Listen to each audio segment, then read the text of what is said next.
Bonjour mesdames et messieurs et bienvenue à Los Angeles. Dans cette vidéo, je voudrais vous expliquer pourquoi je fais de la photographie seulement en mode manuel et non pas en mode vitesse ou en mode ouverture.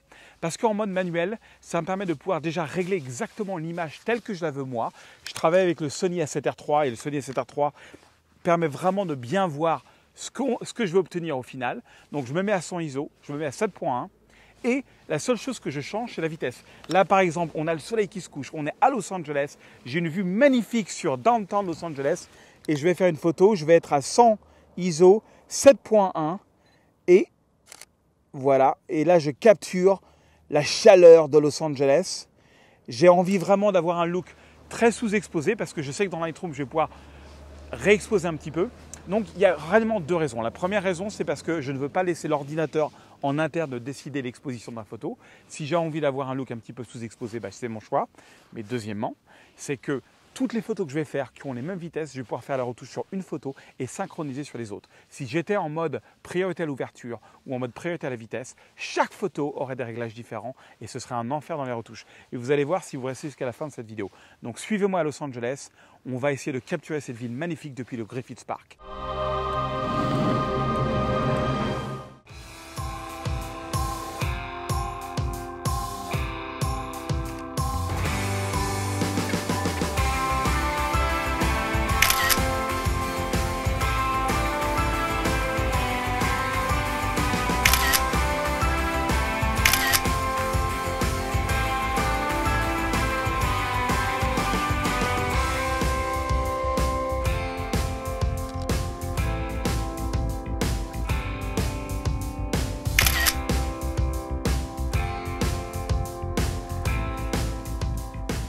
Commence à faire sombre. Donc là, je vais mettre ma vitesse à 1/25e avec 2 secondes de timer qui fait que quand j'appuie, ça attend 1 ou 2 secondes, ça prend la photo. Et ensuite, au lieu de bouger la vitesse, maintenant je vais bouger l'ISO tant que je suis à la main. Quand je passerai au trépied, je retournerai à 100 ISO, mais je travaille toujours manuel. Le but du film, c'est d'avoir un maximum de photos qui ont les mêmes réglages et non pas que chaque photo a un réglage différent. Et vous allez voir pourquoi bientôt.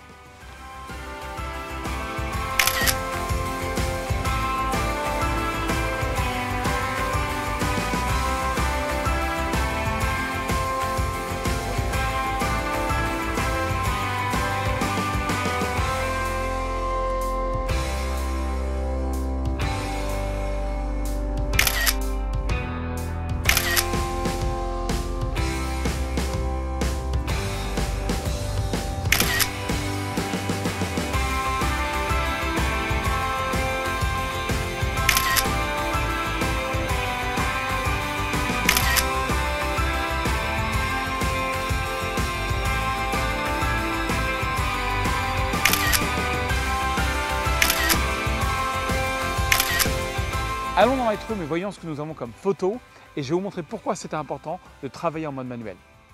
Donc je suis de retour dans mon studio avec les photos prises en mode manuel et je voulais vraiment vous montrer l'avantage de travailler en mode manuel. En fait, pour moi, il y a deux avantages. Le premier, c'est que l'exposition telle que je l'ai, c'est moi qui la maîtrise, je ne laisse pas l'informatique de l'appareil de décider l'exposition de ma photo, surtout quand il y a du soleil. Quand il y a du soleil, on va dire que le capteur ne sait pas trop ce qu'il fait parce qu'il ne sait pas s'il faut surexposer ou sous-exposer. Là, en l'occurrence, donc j'ai pris la photo toujours avec ma formule de 100 ISO pour ne pas avoir trop de bruit, 7.1 parce que 7.1 ça me suffit pour avoir de la netteté du moment que j'ai rien qui est proche de l'objectif. Et là, j'ai commencé avec un 1/800e de seconde. Donc ces trois photos, si vous les regardez, donc qui sont des fichiers bruts, des fichiers RAW, ont exactement 1/800e, 7.1, ISO 100, d'accord ? Donc ça, c'est le premier avantage, c'est que j'ai une exposition maîtrisée. Le deuxième avantage, c'est que moi, c'est comme ça que je travaille. J'ai un tas de paramètres prédéfinis qu'on appelle des presets qui sont installés sur mon ordinateur. Vous avez d'ailleurs le lien sous la vidéo pour avoir une version gratuite. Il y a une version complète, je crois qu'il coûte 27 €. Vous avez mes 280 presets avec lesquels je travaille depuis plus de maintenant 7 ans avec. Et donc là, par exemple, sur celui-là, je vais prendre le Golden Hour. Golden Hour, c'est cette fameuse heure où on est 1 heure avant le coucher de soleil, enfin dans la dernière heure où le soleil comme ça est très bas, tout est très chaud. Donc je vais prendre par exemple le Golden Hour Linear Circle. Donc une fois que le preset est appliqué, il faut quand même travailler un petit peu. Donc généralement ce qu'il faut faire, c'est appuyer sur la touche Alt pour vérifier votre point noir. Le point noir, c'est ce que vous voyez en jaune, rouge ici, c'est du 100% noir, donc ça me va. L'idée, c'est d'avoir à peu près peut-être 2%. Ensuite, le point blanc, par contre, c'est l'inverse. Je veux pas... Vous voyez, là, le soleil est totalement cramé, donc je vais le ramener en arrière. Et ce que je vais faire, c'est j'aime pas quand on voit le soleil comme ça, quand c'est bien défini. Je vais baisser un petit peu l'autre lumière pour donner un petit dégradé un peu plus souple autour du soleil. Ensuite, je trouve que la photo est trop jaune. Donc, parce que c'était vraiment une heure... Enfin, vous avez vu la vidéo, c'est très, très, très, très chaud. Donc, je vais rajouter un petit peu de bleu pour tuer un petit peu le jaune. Et je vais rajouter un tout petit peu de magenta pour un petit peu tuer le vert qu'il y a dedans. Ensuite, je vais peut-être rajouter un peu de contraste. Donc voilà, là, j'ai déjà quelque chose qui me plaît mieux. Alors, comme j'ai appliqué un paramètre prédéfini, bah, moi, je sais que j'ai des gradients. Donc, j'ai un gradient ici pour le haut, où par défaut, ça assombrit un petit peu le haut de l'image. Je vais peut-être même rajouter du bleu. Peut-être pas autant, c'est un peu trop. Et baisser encore plus. Voilà, j'ai un autre gradient ici en bas que je vais adapter.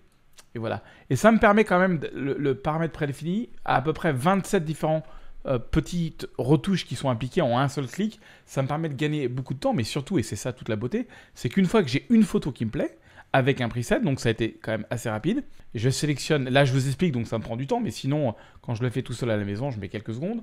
Je sélectionne les 3 photos, je clique sur synchroniser, et là, alors attendez, regardez, hop, il y a une petite tâche de capteur, on va quand même tuer cette tâche de capteur avec donc l'outil de nettoyage ici. Je fais synchroniser, je prends toutes les options parce que là, si j'avais recadré, j'aurais pas pris l'option recadrer, mais là j'ai tout pris. Donc tout sélectionné, je fais synchroniser. Et là, j'ai mes 3 photos qui vont être retouchées donc dans le même esprit, on va dire. Et là, j'appuie sur la touche N de mon clavier, Shift Tab. Et donc j'ai mes 3 photos qui sont retouchées en plein écran. Là, du coup, je peux comparer les différentes compositions et dire, tiens, laquelle est la meilleure? Moi, je pense que la meilleure, c'est celle-là du bas parce que j'aime bien il y a moins... Oh non, peut-être celle-là. J'aime bien celle-là. Et celle que j'aime le plus, généralement, je lui donne un 3. Vous voyez, j'ai déjà donné un 3 à celle-là. Bon, on va rester là-dessus. Je donne un 3. Parce que celle-là, elle est sympa, mais il n'y a pas de ville. C'est que, bon, de la montagne. Là, il y a un sujet un petit peu. Il y a le soleil. C'est la chaleur non pas de Bercy, mais la chaleur de Los Angeles. J'ai un petit service à vous demander aussi si vous pouvez liker cette vidéo, ce serait très sympa. Ça aide à d'autres personnes de pouvoir découvrir mon travail. Et aussi laissez-moi un commentaire car je fais une vidéo par semaine et j'aimerais savoir ce que vous pensez. Je lis et je réponds à chacun des commentaires. Aussi, si vous pouvez partager cette vidéo, alors là, ce serait vraiment une aide extraordinaire. Donc je continue, même traitement. Donc cette photo par contre, donc la luminosité a un petit peu baissé. Donc j'ai baissé, je suis plus à 1/800e, je suis à 1,60, 1,160, mais je suis toujours à 7.1 et je suis toujours à 100 ISO. Donc la même chose, j'utilise le même preset que tout à l'heure parce qu'on est toujours dans l'heure dorée, on est toujours avant le coucher de soleil. Et comme d'habitude, je vérifie mon point noir avec la touche Alt. Là, il y en a trop. Je reviens en arrière, voilà, juste un tout petit peu comme ça suffit. Le point blanc, par contre, on peut y aller juste à la limite. Vous voyez, ça, quand vous voyez des points... Là, je touche la touche Alt. En même temps, j'appuie sur la touche Alt en même temps que je bouge mes blancs. Et là, si j'imprimais comme ça, par exemple, là où il y a du rouge, eh ben, il n'y aurait pas d'encre. Ce serait du papier blanc. Donc ça, je veux pas ça. Voilà. Peut-être, comme tout à l'heure, rajouter un petit peu de bleu, rajouter un petit peu de magenta. Et ce que j'aurais même pu faire d'ailleurs, pour aller plus vite, c'est que j'aurais pu prendre cette retouche-là et la prendre ici et faire juste synchroniser. Et alors, bien sûr que il y aura des choses qui n'auraient pas collé, mais au moins mon bleu aurait été mis, la tâche aurait été enlevée. J'aurais juste à retoucher le point noir, retoucher le point blanc. Voilà. Et puis après, là par exemple, mon gradient, il aurait été trop bleu, donc je l'aurais peut-être remonté un petit peu en haut. Là, voilà, comme ça. Et alors, sur ce type de preset, il faut non seulement bouger les gradients, mais il faut aussi bouger les cercles. Il y a un cercle quelque part, vous voyez, bah là il est là, il est bien placé, qu'il faut placer où est le soleil. Ça rajoute juste un petit peu de chaleur dessus. Donc voilà, donc j'aime bien, c'est sympathique. Cette autre photo était prise puisque je suis en mode manuel avec les mêmes réglages, donc je peux, allez-y, on y va. Je sélectionne les photos, je fais synchroniser. Et là par contre j'ai un petit souci, c'est que quand on synchronise une photo en mode paysage, en mode portrait, il faut prendre les gradients. Alors les gradients sont au bon endroit pour ce coup-là. Par contre, le cercle ne colle pas du tout. Donc c'est pas grave, ça prend 2 secondes. Hop, on prend le cercle. On va rapetisser un petit peu le cercle. On peut le bouger comme ça. Le mettre plus grand, le mettre plus petit. Voilà, il était juste dans l'autre sens. Et voilà. Et donc là, j'ai 2 photos et je peux dire, tiens, qu'est-ce que je préfère? Alors je trouve que mes bleus sont trop forts sur cette photo. Donc bien sûr, on ajuste comme on peut. Mais ça permet quand même de travailler très rapidement. Alors, autre exemple, ces 3 photos. Donc là, du coup, maintenant, je suis à 125e, donc encore un petit peu plus lent au niveau de ma vitesse, mais je suis toujours à ISO 100, je suis toujours à 7.1, voilà. Et je prends la première photo, j'applique le premier preset dessus, attendez, hop, c'est celui-là. Voilà, regardez, ce soir-là était exceptionnel au niveau des couleurs, donc là, même chose. Alors, pareil, je peux reprendre ça, je suis pas obligé d'utiliser le preset puisque je l'ai utilisé une première fois. Pomme Shift C, je suis bête, je peux faire ça, Pomme Shift C et Pomme V. Donc je reprends la retouche que j'ai fait ici, voilà, du coup, je vérifie quand même le point noir, il est bien, je vérifie le point blanc, c'est pas terrible. Voilà, je peux baisser un petit peu l'exposition. Et je trouve que c'est un petit peu trop bleu, donc je rajoute du jaune. Voilà, peut-être un petit peu trop magenta. Voilà, je règle un petit peu l'image comme je veux, un petit peu de luminosité. J'aime bien. Maintenant, donc j'ai copié en fait ce que j'ai fait là sur celle-là. Maintenant, je sais que ces trois-là vont être totalement identiques. Je sélectionne les trois, je fais synchroniser. Et là, je prends la même chose et j'appuie sur N pour passer en mode enquête. Et là, je vois mes trois photos et je peux dire, tiens, laquelle je préfère. Là, la ville est à gauche. Là, c'est un peu plus au milieu. Là, j'ai essayé de faire un truc avec l'arbre, ça marche pas du tout. Je pense que celle que je préfère, c'est celle-là. Hop, et je donne un petit 3 à cette photo parce que c'est quand j'ai une photo que j'aime beaucoup qui est retouchée, je lui donne 3. On continue, on passe en mode nuit. Alors, regardez, en mode nuit, on est toujours à 100 ISO. Alors, ce coup-ci, j'ai mis à 8.0, c'est une erreur, mais enfin, 7.8.0, c'est la même chose. Par contre, je suis à 4 secondes et je suis sur trépied. Donc là, je vais utiliser un autre paramètre prédéfini. Je crois que dans la version gratuite que je vous donne, vous l'avez aussi. C'est la nuit. Donc la nuit, quand la nuit noire est obscure, la nuit noire est obscure. Je prends la nuit. Et là, donc j'ai un peu de travail à faire. Donc je vous rappelle qu'un paramètre prédéfini n'est qu'un point de départ. Je fais mon petit point noir, n'est-ce pas? Un petit coup d'acné. Hop, point noir. Mon petit point blanc.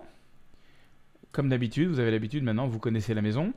Et là, je vais rajouter un tout petit peu de jaune, un petit peu de magenta, parce que chaque photo va avoir une balance de blanc un peu différente. Qu'est-ce que je vais faire là? Vous voyez, il y a un cercle qui est mal placé. C'est un cercle de retouche, donc je vais le mettre sur la ville, peut-être même l'agrandir, parce que je peux le faire. Il peut le faire. Il est parmi nous et il peut le faire.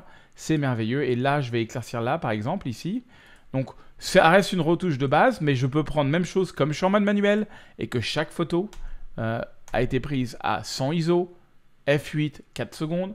La prochaine, c'est pareil, 100 ISO, F8, 4 secondes. J'avais pas de raison de changer 100 ISO, F8, 4 secondes. J'avais pas raison de changer ma vitesse puisque c'était la nuit noire. Donc, je sélectionne toutes les photos, je fais synchroniser. Synchroniser.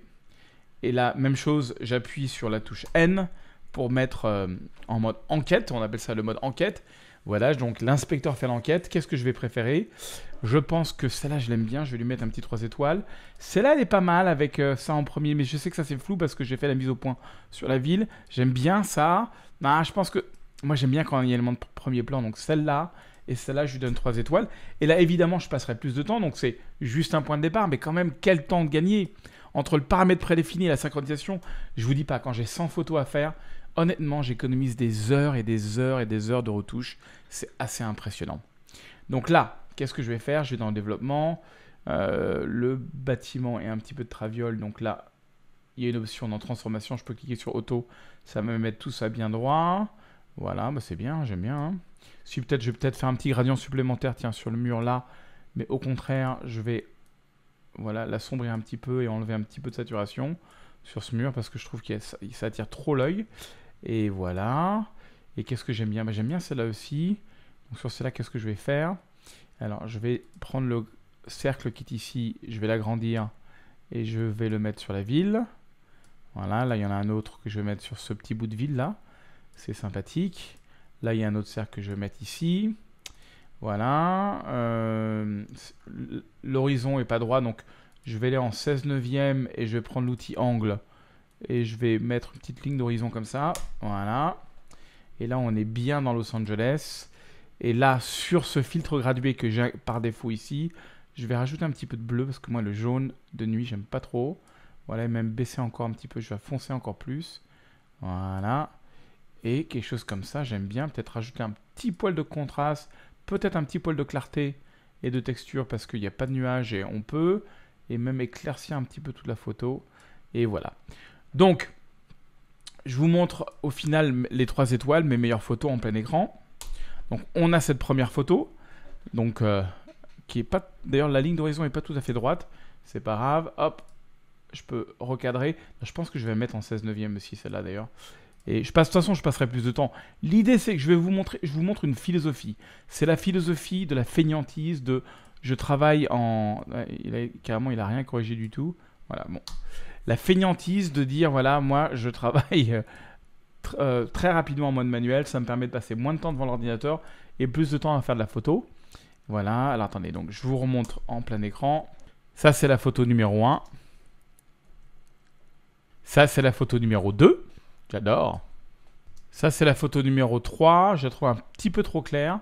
Donc, je vais un petit peu baisser en fait au final. Je sais pas, je la trouve un petit peu trop claire. Voilà. Donc, la numéro 3. Et la 4e, Los Angeles de nuit. Et la dernière, Los Angeles de nuit.